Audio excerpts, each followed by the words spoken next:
When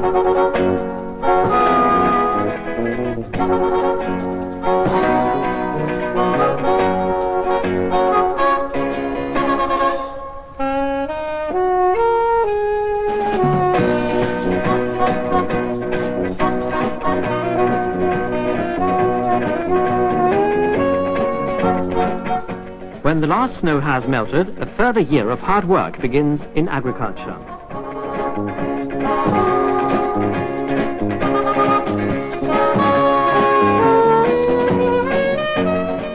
Socialist agriculture in the GDR is carried out intensively and with specialization. The GDR is a comparatively densely populated country with a developed industry. 100 hectares of arable land must provide nourishment for 268 people. In order to cope with this task, modern work methods are required. In other words, both science and technology play an important part in an industry-style agriculture.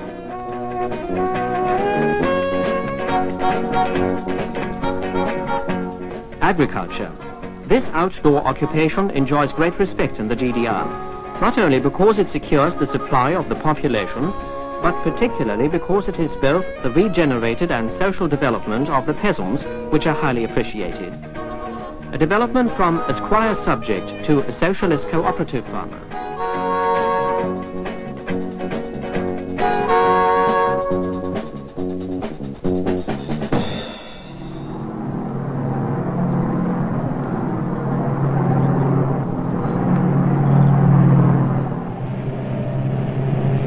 By way of illustration, let us make an armchair visit to an area in the GDR's north, which is known as Mecklenburg.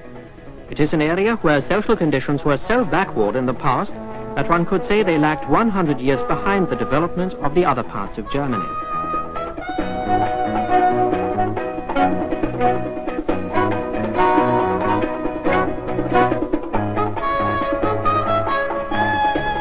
The home of diligent people, and today also a very popular goal for holidaymakers and tourists.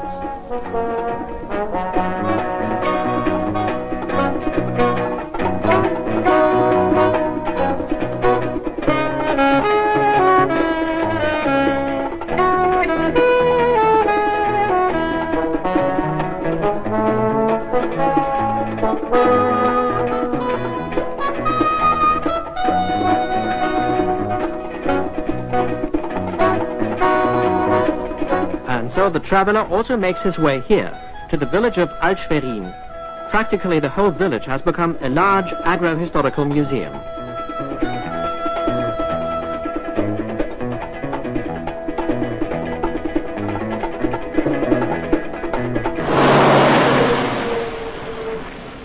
The almost 200-year-old houses are being preserved as examples to illustrate how the people lived in the past. And thus, both the past and the present are to be seen here at the same time. This house, for instance, was a shelter for migrant laborers at the turn of the century, who toiled on the landed estate of the Junker. Today it serves as the village's cultural center and simultaneously as an agro-historical museum.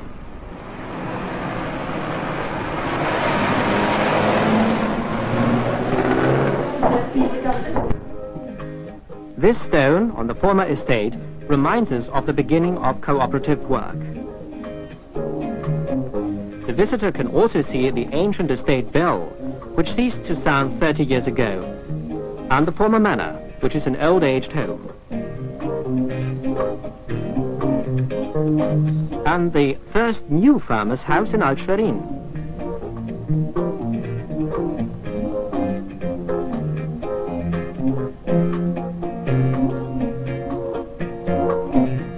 All this bears testimony of the history of GDR agriculture.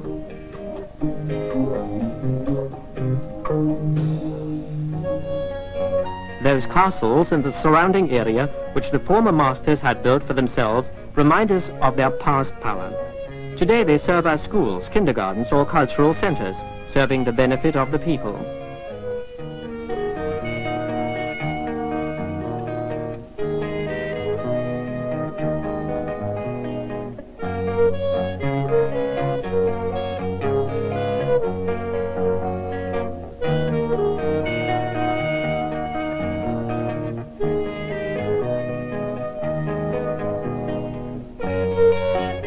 castles and cottages. This contrast determined the destiny of man in the Mecklenburg of pre-socialist times.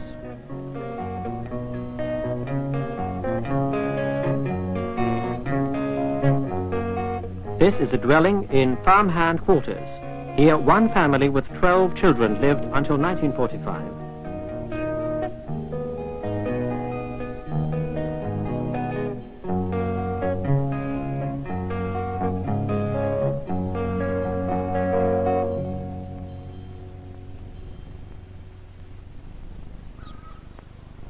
Socialism has changed completely the living conditions in the countryside by changing the social relationships.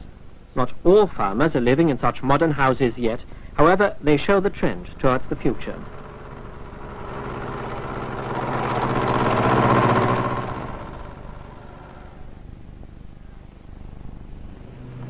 Efficient machinery, operated by a few people, the picture of an intensive agriculture. Simultaneously, much-needed labor force becomes free for industry. There is no rural exodus, nor are there dying out of farmers.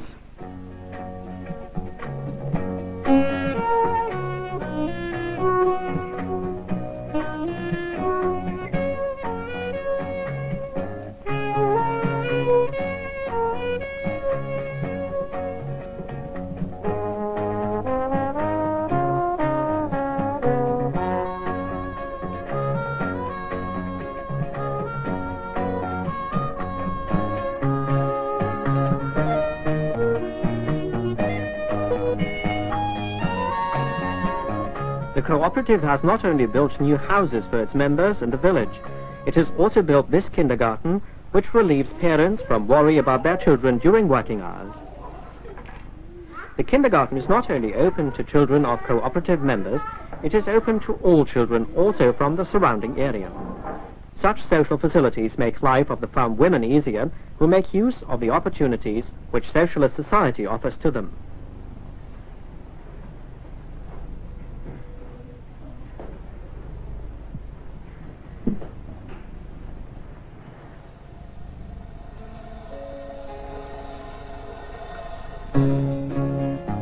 Today, the picture of the village is determined by large socialist enterprises of between 800 and 1,000 hectares of arable land. Large-scale production creates the basis also for tackling greater problems. Thus, there exists the material basis today for amelioration work.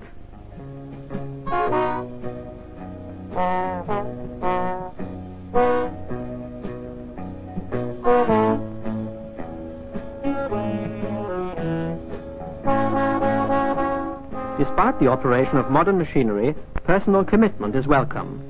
The agricultural enterprises yield high profits today. Let's recall, earlier the cooperatives were granted state credits. Today they invest part of their profits themselves.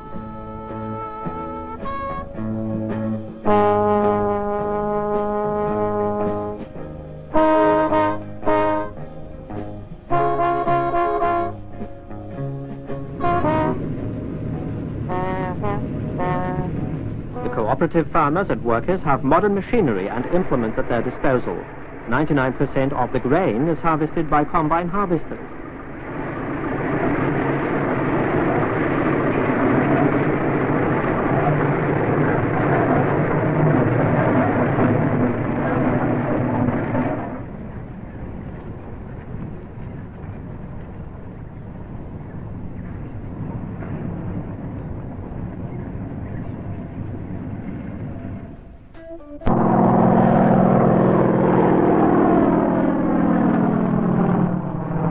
Farmers have taken an imposing development within a few decades, from subjects of Junkers to socialist cooperative farmers.